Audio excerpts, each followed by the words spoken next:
बिस्मिल्लाहिर्रहमानिर्रहीम। आज जो टॉपिक हम डिस्कस करने वाले हैं वो है नाइट्रोजन साइकिल। नाइट्रोजन साइकिल एक गैसियस साइकिल है, बायोजियोकेमिकल साइकिल है, जिसमें नाइट्रोजन एक फॉर्म से दूसरी फॉर्म में होती है, यानी कि बायोलॉजिकल से फिजिकल फॉर्म में या नॉन लिविंग फॉर्म में कन्वर्ट होगी, ट्रांसफॉर्म होगी एक फॉर्म से दूसरी। और ये प्रोसेस साइकिल की फॉर्म में चलता रहेगा, कभी रुकता नहीं है ये प्रोसेस। नाइट्रोजन कुछ फॉर्म्स में पाई जाती है, वो फॉर्म दी गई हैं। ऑर्गेनिक नाइट्रोजन जो कि इम्प्योर फॉर्म में लिविंग सोर्स कह सकते हैं, जिनका ammonium ion, nitride, nitrate, nitrous oxide, nitric oxide वगैरह।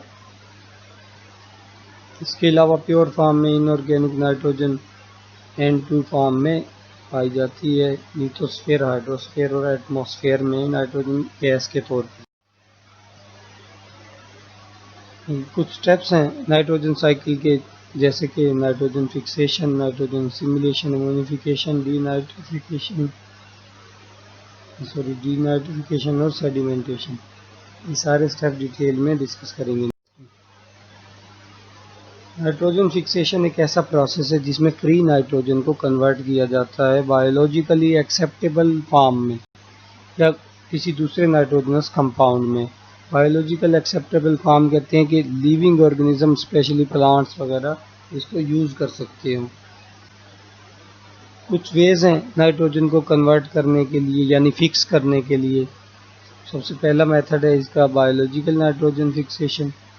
बायोलॉजिकल नाइट्रोजन फिक्सेशन में लिविंग ऑर्गेनिज्म जिसको एक फॉर्म से दूसरी फॉर्म में कन्वर्ट करेंगे, यूजेबल बनाएंगी। फिजियोकेमिकल नाइट्रोजन फिक्सेशन में थंडर स्टॉर्म वगैरह आ जाते हैं, बिजली का चमकना। तो ये इसके अंदर कोई लिविंग बायोटिक फैक्टर नहीं होता जो कि फिक्सेशन करता है।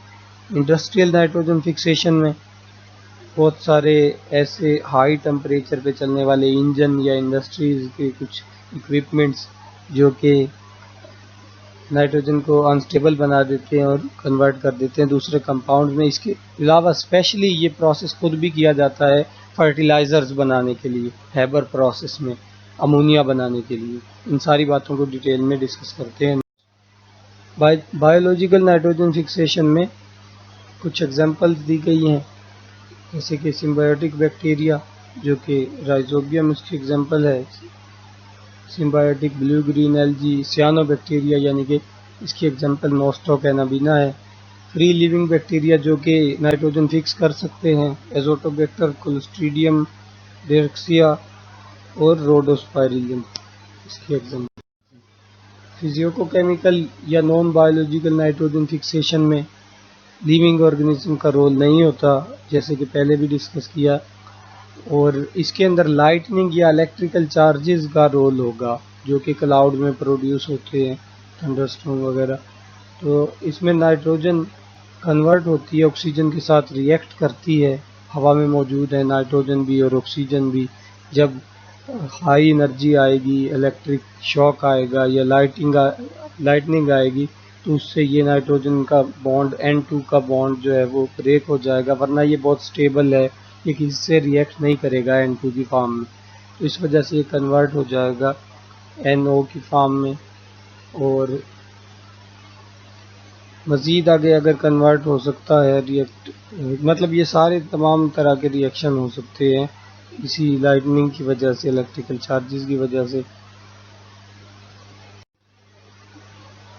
नाइट्रोजन के जो ऑक्साइड्स बनते हैं हवा में पानी के साथ मिलते हैं, बारिश के पानी के साथ, जो कि एसिडिक रेन का बायस बनते हैं। उसके अंदर नाइट्रिक एसिड प्रोड्यूस हो जाता है जो कि इस रिएक्शन में शो किया गया है।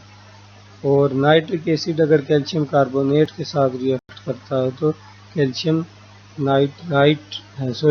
नाइट्रेट में कन्वर्ट कर देता है, कार्बन डाइऑक्साइड और water release. Industrial nitrogen fixation में हाई टेम्परेचर पर 600 डिग्री पे आयरन को कैटलिस्ट के तौर पे यूज़ किया जाता है और हाइड्रोजन और एटमॉस्फेरिक नाइट्रोजन को मिलाया जाता है, जिसकी वजह से जिस प्रोसेस से अमोनिया बनता है।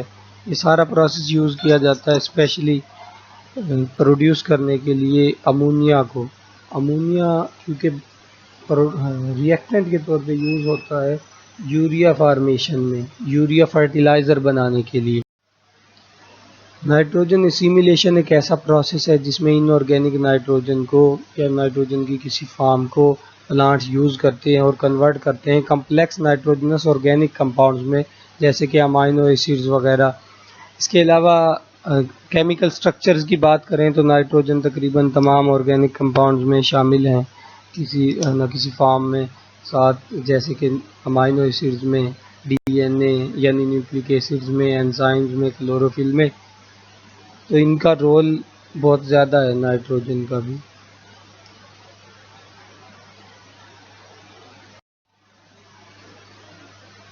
अमोनिफिकेशन एक ऐसा प्रोसेस है नाइट्रोजन साइकिल का जिसके अंदर अमोनिया को प्रोड्यूस किया जाता है। It is the process of releasing ammonia by certain micro organism utilising organic compounds derived from dead organic remains of plants and animals and excreta of animals. जो dead organic matter होंगे उनकी decomposition के दौरान micro organism एक smell produce करते हैं।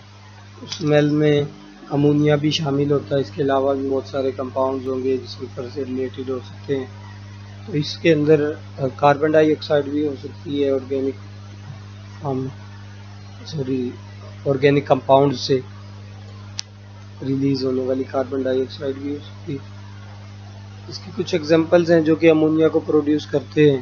एक्टिनोमाइसीट्स, bacilli की कुछ एग्जांपल है, bacillus ramosus, bacillus vulgaris, bacillus mesentericus. Next step है नाइट्रिफिकेशन। नाइट्रिफिकेशन में नाइट्रेट्स को, अमोनिया को नाइट्राइट में और नाइट्राइट को नाइट्रेट्स में कन्वर्ट किया जाता है। इसके लिए स्पेशली नाइट्रोसोमोनास और बैक्टीरिया चाहिए होंगे, इनके बगैर ये प्रोसेस नहीं होगा। सॉइल में ये बैक्टीरिया मौजूद होंगे। ये फ्री लिविंग ये रूट्स के अंदर भी ऑक्यूपाई करते हैं नोड्यूल्स की फॉर्म में। नाइट्रोजन फिक्सिंग प्लांट्स के, लेग्यूमिनेसी फैमिली से ताल्लुक़ रखने वाले प्लांट्स की, फैबिएसी फैमिली से, यानी कि फैबिएसी फैमिली से ताल्लुक़ रखने वाले जितने भी प्लांट्स होंगे उनके अंदर नाइट्रोजन फिक्स करने की सलाहियत इन्हीं बैक्टीरिया की वजह से होगी। रिएक्शन शो किए गए हैं सॉइल में जो रिएक्शन होती है और ओशन में यानी एक्वेटिक इकोसिस्टम में जो रिएक्शन होती है इसकी कन्वर्जन के नाइट्राइट फॉर्मेशन के लिए। तो नेक्स्ट है डीनाइट्रिफिकेशन। डीनाइट्रिफिकेशन का मतलब है removal of nitrates, reduction of nitrates. पहले स्टेप में पढ़ रहे थे हम नाइट्रिफिकेशन में नाइट्रेट्स का बनना। अब यहाँ पे नाइट्रेट्स का दोबारा से नाइट्रोजन गैस में कन्वर्ट हो जाना, जो कि इनर्ट है, नॉन रिएक्टिव है। अब ऐसा प्रोसेस करने के लिए, ऐसा प्रोसेस क्यों करते हैं बैक्टीरिया, वो देखते हैं। क्योंकि सॉइल में कुछ बैक्टीरिया रहते हैं, उन्हें जब ऑक्सीजन की कमी होती है तो वो ऑक्सीजन इन नाइट्रेट से लेके, नाइट्रेट से ऑक्सीजन निकाल के नाइट्रोजन जो बच जाती है उसको एटमॉस्फेयर में रिलीज़ कर देते हैं दोबारा से। एग्जांपल्स हैं जैसे कि थायोबैसिलस डीनाइट्रिफिकेंट्स और माइक्रोकोकस, न्यूमोकोकस वगैरह।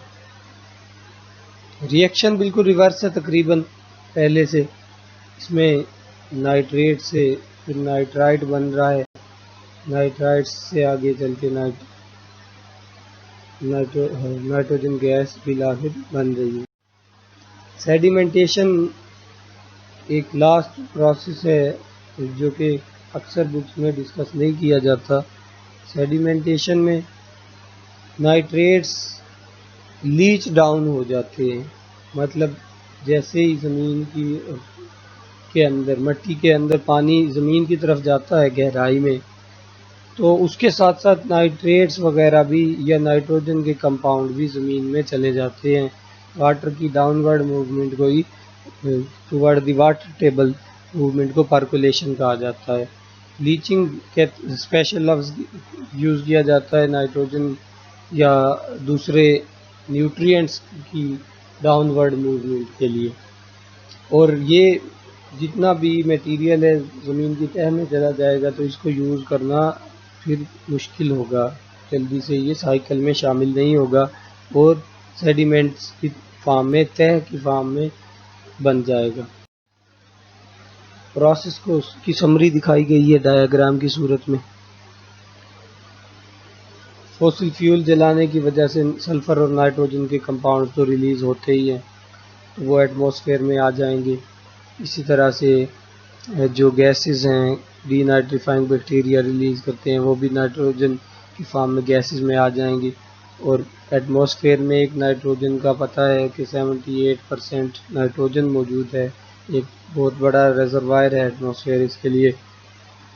तो ये नाइट्रोजन कन्वर्ट हो जाएगी या तो लाइटनिंग की वजह से, जैसे बिजली चमकेगी तो इसके ऊपर हाई वोल्टेज इलेक्ट्रिसिटी आएगी जिससे ये अनस्टेबल होगा और रिएक्ट कर लेगा ऑक्सीजन से, ये फिक्सेशन हो जाएगी। या फिर ये नाइट्रोजन सॉइल में, पोर्स में सॉइल की एयर के थ्रू चली जाएगी और उसके साथ साथ बैक्टीरिया उसके अंदर मौजूद होंगे सॉइल में जो फिक्सेशन करते होंगे, तो इसकी फिक्सेशन करेंगे। फिक्सेशन के बाद अमोनियम आयन की फॉर्म में कन्वर्ट कर देंगे। फिर उसके बाद नाइट्रिफिकेशन होगी, नाइट्रिफिकेशन में नाइट्राइट्स की फॉर्म में फिर नाइट्रिफिकेशन होगी तो नाइट्रेट्स की फॉर्म में कन्वर्ट होगा। मज़ीद ऑक्सीजन ऐड कर देंगे, यहाँ पे NO2 है और यहाँ पे NO3 है।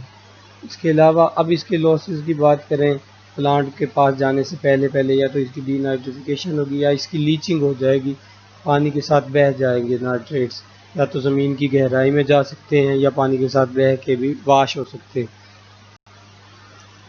अब जो बचता है वो सारा मटेरियल प्लांट उसको हासिल करते हैं। प्लांट रूट से इसको अपटेक करेंगे, रूट से नाइट्रोजन को अपटेक करने के बाद अपनी बॉडी के अंदर मज़ीद मेटाबॉलिज्म करेंगे। ये सारी बातें अमाइनो एसिड या प्रोटीन मेटाबॉलिज्म में पढ़ेंगे। तो अमाइनो एसिड बनाएंगे क्योंकि अमाइनो एसिड के अंदर जो अमाइन ग्रुप है वो ज़मीन से ली हुई नाइट्रोजन से ही आता है। इसके अलावा प्रोटीन्स कॉम्प्लेक्स फॉर्म में अमाइनो एसिड को जोड़ के बनाएंगे। नाइट्रोजनस बेसिस हैं जो कि न्यूक्लिक एसिड्स की हैं, वो भी इसी मेटाबॉलिज्म से, इसी को यूज़ करते हुए, मेटाबोलाइज करते हुए बनाई जाएंगी। और जितने भी एंजाइम्स वगैरह दूसरी ऑर्गेनिक सब्सटेंसेस जिनमें नाइट्रोजन है वो सारा प्लांट सॉइल से ही नाइट्रोजन ले रहा है, डायरेक्ट एटमॉस्फेयर से नाइट्रोजन नहीं ले रहा। और सबसे ज़्यादा अपटेक होने वाली फॉर्म नाइट्रोजन की नाइट्रेट है, नाइट्राइट कम है, अमोनिया भी कम है, बहुत कम प्लांट्स इसको एब्जॉर्ब करते हैं रूट से, लेकिन सबसे ज़्यादा एब्जॉर्ब होने वाली फॉर्म नाइट्रेट है। तो नेक्स्ट जब इसी प्लांट को कोई जानदार खाएगा तो उसके अंदर ये, यानी कंज्यूमर कोई लेगा तो उसमें सारे ऑर्गेनिक मैटर्स आ जाएंगे। अब उस एनिमल की अगर डेथ हो जाती है खाने के बाद तो उससे फॉसिल फ्यूल बन जाएंगे। अगर प्लांट की डेथ हो जाती है तो उससे भी फॉसिल फ्यूल ही बनेगा, उसमें भी नाइट्रोजन शामिल होगी फॉसिल फ्यूल में साथ, जैसे कि कोल बनेगा उसके अंदर भी नाइट्रोजन होगी। इसी तरह अगर इनकी हो जाती है डीकम्पोजिशन, तो डीकम्पोजिशन के दौरान डीकम्पोजर्स इसको सिंपल फॉर्म में कन्वर्ट करते हैं, दोबारा से मिनरल्स की फॉर्म में कन्वर्ट करते हैं। यानी कि एक डेड एनिमल है उसके अंदर प्रोटीन मौजूद है या डेड प्लांट है उसमें प्रोटीन मौजूद है, डीकम्पोजर्स उसको कन्वर्ट करते हैं सिंपल फॉर्म में, जैसे कि अमोनियम आयन की फॉर्म में। तो नेक्स्ट